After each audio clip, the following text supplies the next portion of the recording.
996! My name's Kanji Coder, source code is here, let's fucking go! Okay, so in the hunkering function section, in hunkering unit test main, in top left, bottom right anchors, we have commented out this error message. We have some magic numbers that are going to seek relatively to the top left origin of the central level of the level pack, okay? And the level pack we're concerned with is the central level pack, and its origin is at 512, 512. Now we're going to take this XY address, convert it into a one-dimensional index, and then seek downwards to the FAT of memory. So this is the top left origin of the FAT of memory for the central level pack of the central level. Then we're going to calculate the top right, bottom left, and bottom right corners of that FAT of memory in the central level pack of the central level inside the central level pack. So 64, 0, 0, 64, and 64, 64, or actually 64 minus 1. We got to move on. So we're going to error check against the lookup table right here because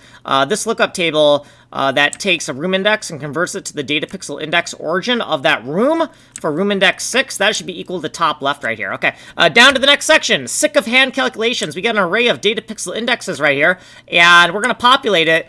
First of all, we're going to need this array of corners. So these pre-calculated corners we calculated earlier, we're going to stick them in an array. We're going to loop through every single index in that array and use it to make some calculations for data pixel indexes. So we're going to take that top left origin of whatever level our explosion is in. We're going to get the hunk vector origin x, origin y of our explosion subchunk, and we're going to convert this xy into an index and add this index to this anchor point index to get the one-dimensional address of our explosion's head within the master memory right here.